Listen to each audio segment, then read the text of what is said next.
सबसे पहले आप सभी को श्रावण मास की हार्दिक शुभकामनाएं। माता बहनों, आज यानी 30 जुलाई 2026 गुरुवार का दिन अत्यंत पावन और शुभ माना गया है। ये केवल एक सामान्य गुरुवार नहीं है, बल्कि श्रावण मास की पूर्णिमा का शुभ दिन भी है।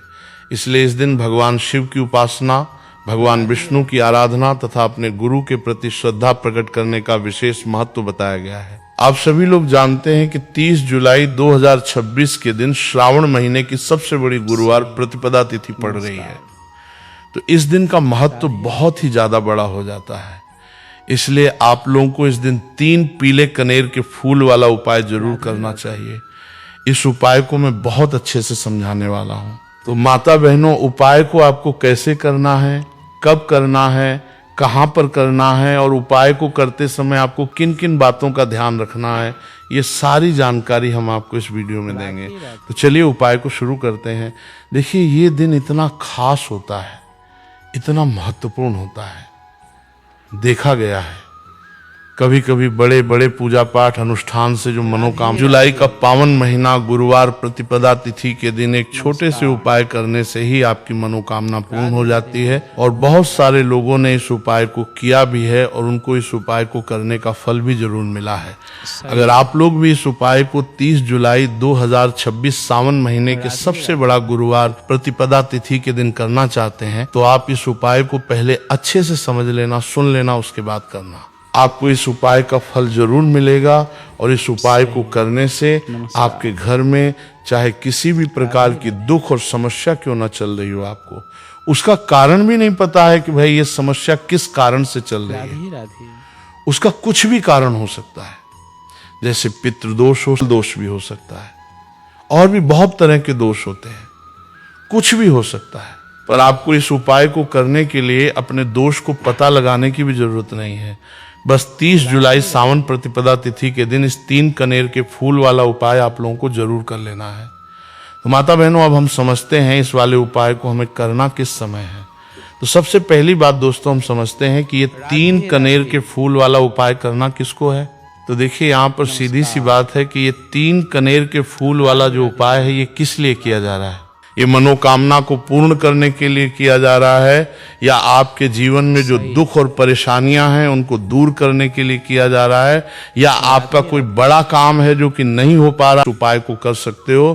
तो सीधी सी बात यह है कि आप अपनी किसी भी प्रकार की मनोकामना के लिए इस वाले उपाय को कर सकते हो। तो ये उपाय वो व्यक्ति कर सकता है जिस व्यक्ति को अपनी किसी भी प्रकार की मनोकामना भगवान शिव जी से पूर्ण करवानी हो। और अगर कोई भी माताएं बहनें जो हैं अपने घर की सुख और शांति के लिए, घर में धन समृद्धि को बढ़ाने के लिए ये वाला उपाय करना चाहती हैं, तो घर की जो बड़ी माताएं बहनें होंगी वो इस 3 कनेर के फूल वाले उपाय को विशेष रूप से करें, क्योंकि माताएं बहनें घर की लक्ष्मी होती हैं। और जब घर की लक्ष्मी कोई विशेष बहुत ही जल्दी मिल जाता है और बहुत बड़ा होकर मिलता है। अन्यथा इस उपाय को कोई भी व्यक्ति कर सकता है, चाहे वो बड़ा हो, चाहे वो छोटा हो, चाहे वो बच्चा हो। जिस व्यक्ति को ये 3 कनेर के फूल वाला उपाय समझ आ गया, वो व्यक्ति इस 3 कनेर के फूल वाले उपाय को इस गुरुवार के दिन जरूर करें, क्योंकि उसको इस उपाय के फल बहुत ही जल्दी मिल जाएगा। माता बहनों, गुरुवार के दिन भगवान विष्णु जी बहुत आसानी से प्रसन्न हो जाते हैं। तो चलिए अब हम समझते हैं कि इस 3 कनेर के फूल वाले उपाय को आपको करना कैसे है, और इस उपाय को करने का जो समय है वो क्या है। तो देखिए, इस गुरुवार प्रतिपदा तिथि के दिन किए जाने वाले ये 3 कनेर के फूल वाला जो उपाय है, ये मुख्य रूप से सुबह के समय होगा। किस समय होगा? सुबह के समय होगा। आपको कोशिश यही करनी है कि सुबह के समय हम इस 3 कनेर के फूल वाला उपाय को कर लें। पर किसी कारणवश अगर आप सुबह इस उपाय को ना कर, काम से जाना हो या किसी और काम की वजह से आप उपाय को ना कर पाओ, तो आपके पास फिर दूसरा मौका रहेगा, जो कि शाम के समय का रहेगा, प्रदोष काल का रहेगा। अब भाई, प्रदोष काल का समय भी एक बहुत ही लोगों के मन में प्रश्न बन जाता है कि भाई ये समय होता कब है, कितने बजे से लेके कितने बजे ये समय होता है, ताकि हमें उपाय के लिए जो है करने का समय पता लग जाए। तो हम आपको बता दें कि प्रदोष काल का जो एक समय होता है, शाम का समय होता है। शाम के 6:00 बजे से लेके शाम के 7:00 बजे के बीच का इस समय में आप उपाय को करेंगे तो आपको उस उपाय का जरूर फल मिलेगा। तो शाम बजे से लेकर शाम के 7:00 बजे के बीच में आप लोग इस 3 कनेर की फूल वाले उपाय को कर सकते हो। अगर आप लोग 7 या रात 8:00 बजे तक भी उपाय को करोगे तो भी चल जाएगा, और इससे भी थोड़ा देर हो जाती तो भी आप उपाय को कर सकते हो, क्योंकि 30 जुलाई 2026 सावन प्रतिपदा तिथि का बहुत शुभ दिन माना गया है, और ये दिन बहुत ही कम आता है पूरे साल भर में। इसलिए जब आपको मौका मिल जाए, जब आप इस उपाय को जरूर कर लेना।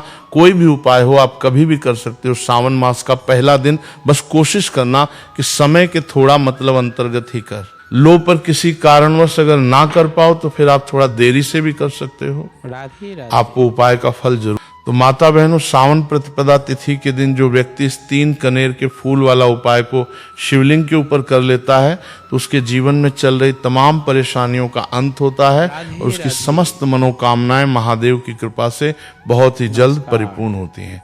तो चलिए जानते हैं बहुत ही खास उपाय के बारे में। लेकिन उससे पहले एक प्रार्थना है।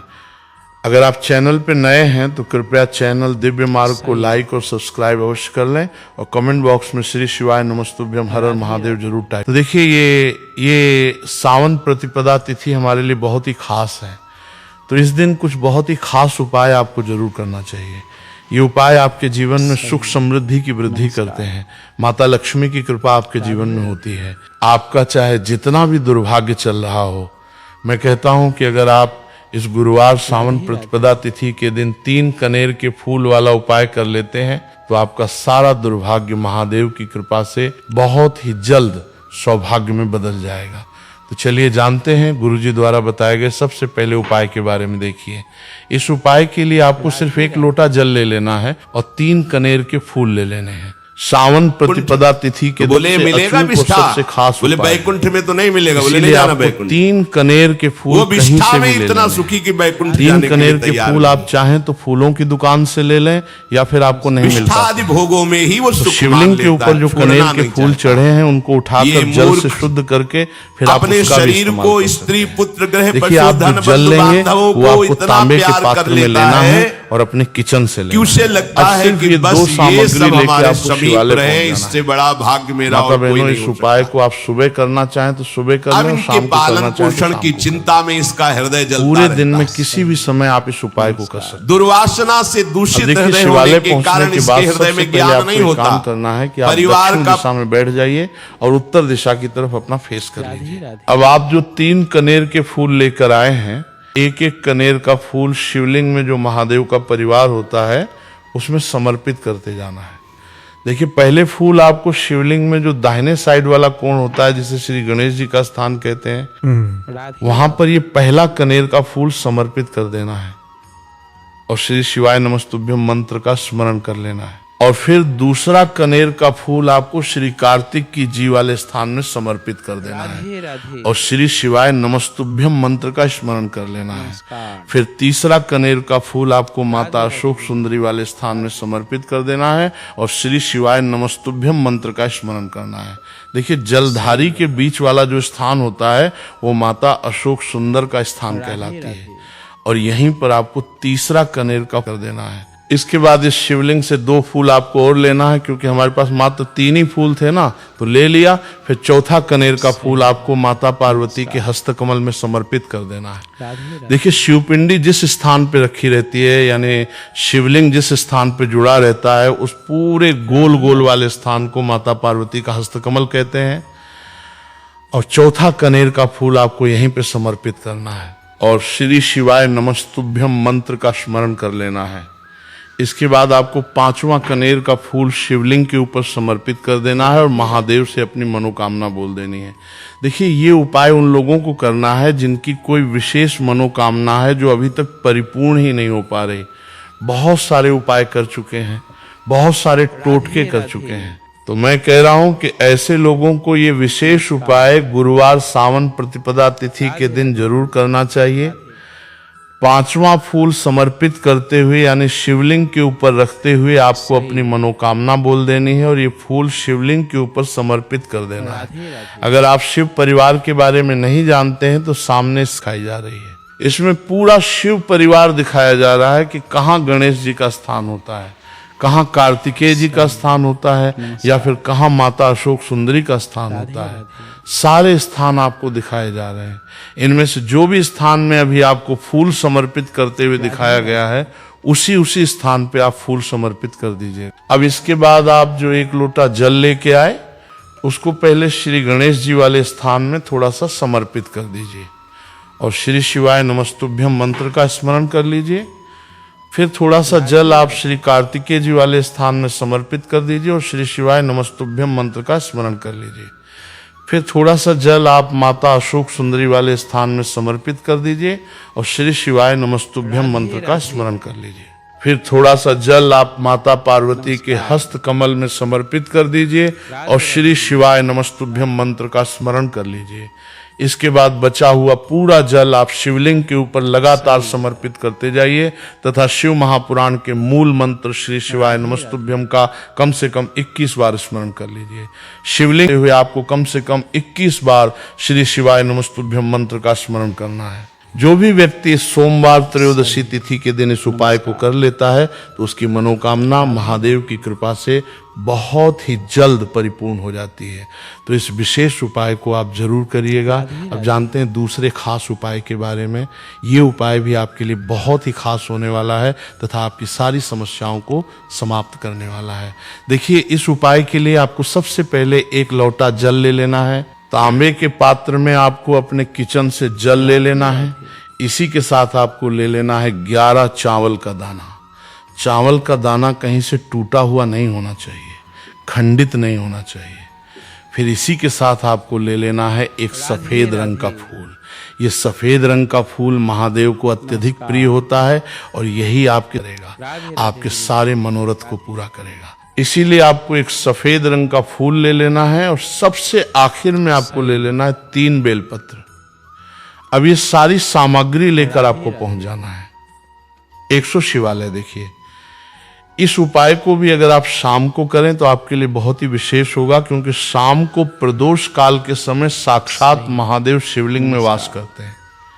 तो अगर आप शाम को प्रदोष काल के समय में करेंगे तो आपके लिए सर्वोत्तम होगा। लेकिन बहुत से ऐसे शिवालय होते हैं जिनमें शाम के समय में जल समर्पित नहीं करने दिया जाता है। तो ऐसी स्थिति में फिर आप पूरे दिन में किसी भी समय कर सकते हैं। अब देखिए, शिवालय पहुंचने के बाद आपको ये सामग्री एक एक करके शिवलिंग के ऊपर समर्पित करते जाना है। सबसे पहले आप 1 के ऊपर समर्पित करिए, श्री शिवाय नमस्तुभ्यम मंत्र का स्मरण करिए। फिर आप जो एक सफेद रंग का फूल लेकर आए हैं उसको शिवलिंग के ऊपर समर्पित करिए और श्री शिवाय नमस्तुभ्यम मंत्र का स्मरण करिए।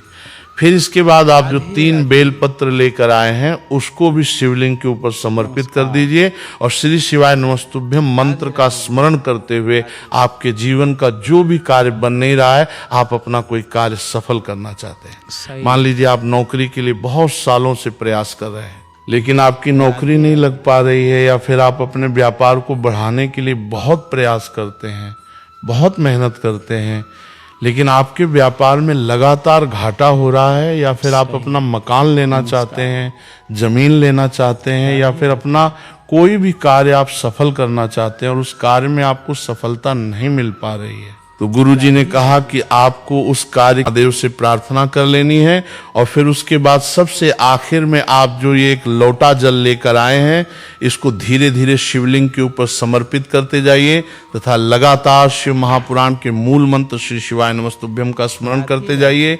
ये उपाय आपके जीवन में सोई हुई किस्मत को चमका देता है, आपके सारे दुर्भाग्य को समाप्त कर देता है। तो चलिए अब जानते हैं तीसरे खास उपाय के बारे में। ये उपाय आपके जीवन में धन धान्य की वृद्धि करने के लिए है। इस उपाय के लिए आपको सिर्फ एक दीपक ले लेना है। दीपक आप चाहें तो मिट्टी का, फिर आप अपने घर पर शुद्ध आटा मारकर उसका भी दीपक तैयार कर सकते हैं। बस दीपक में आपको शुद्ध देसी घी का प्रयोग करना है और साथ साथ लंबी रुई की बत्ती का प्रयोग करना है। लंबी रुई की बत्ती का प्रयोग हम लोग अपने जीवन में धन धान्य की वृद्धि के लिए करते हैं, अपने जीवन में व्यापार को बढ़ाने के लिए करते हैं तथा अपने वंश को बढ़ाने के लिए करते हैं। इसी के साथ आपको थोड़े से चावल के दाने ले लेने हैं और ये सारी सामग्री लेके आपको पहुंच जाना है। किसी भी बेलपत्र के वृक्ष के नीचे, आप देखिए बेलपत्र के वृक्ष के नीचे पहुंचकर आपको सबसे पहले ये चावल के दाने वहीं पर थोड़े से डाल देने हैं और फिर इन्हीं चावल के दोनों के ऊपर आपको ये दीपक रख लेना है और इस दीपक की बत्ती का मुख आपको उत्तर दिशा की तरफ रखते हुए इस दीपक को आप प्रज्वलित कर लेंगे। दीपक प्रज्वलित करने के बाद आपको कम से कम 11 बार श्री शिवाय नमस्तुभ्य का स्मरण कर लेना है तथा महादेव से और माता पार्वती से प्रार्थना कर लेने की मेरे जीवन में जो धन की समस्या चल रही है, मेरे जीवन में जो दुर्भाग्य बना हुआ धन की वजह से मैं अपना कोई कार्य नहीं कर पा रहा हूँ, धन की वजह से जो भी आपके जीवन में समस्या चल रही है उसको दूर करने की महादेव से और माता पार्वती से प्रार्थना करते हुए फिर आप वापस अपने घर आ जाइए। गुरुजी अपनी शिव महापुराण की कथा में बता चुके हैं कि जो भी व्यक्ति सोमवार के सोमवार इस दीपक को प्रज्वलित करना प्रारंभ कर देता है तो सिर्फ 3 या 5 सोमवार या गुरुवार ही इस उपाय को करने के बाद उसके जीवन में कहीं न कहीं से धन धान्य की प्राप्ति जरूर होती है और उसकी सारी आर्थिक समस्याओं का अंत होता है। तो दोस्तों ये थे पूज्य गुरुजी द्वारा बताए गए कुछ बहुत ही खास उपाय। अगर आपको जानकारी अच्छी लगी हो तो वीडियो लाइक और हमारे चैनल दिव्य मार्ग को सब्सक्राइब करें। मिलते हैं फिर। श्री शिवाय नमस्तुभ्यम इस वीडियो में दिखाई गई कथा केवल धार्मिक प्रेरणा के लिए है। इसमें प्रयोग की गई आवाज कृत्रिम AI जनरेटेड है और इसका उद्देश्य किसी भी व्यक्ति की नकल करना नहीं है। पीछे लगाए जाएंगे, हृदय ही नहीं है, बस एक एक कर्म का हिसाब। जो हमने पढ़ा था पहली बार तो होश उड़ गए थे।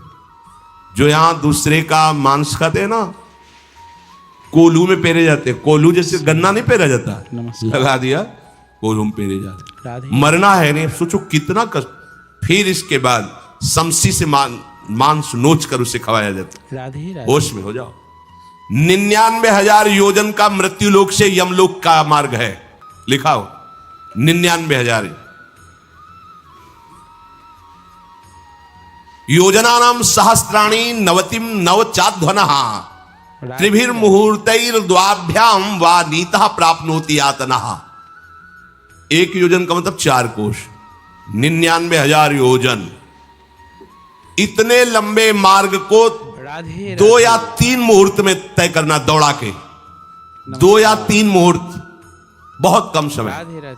फिर वहां पहले से तय, इसको इस नरक में डालो, इसको इस नरक में। वहां इतना समय, थोड़ी भीड़ लगी है।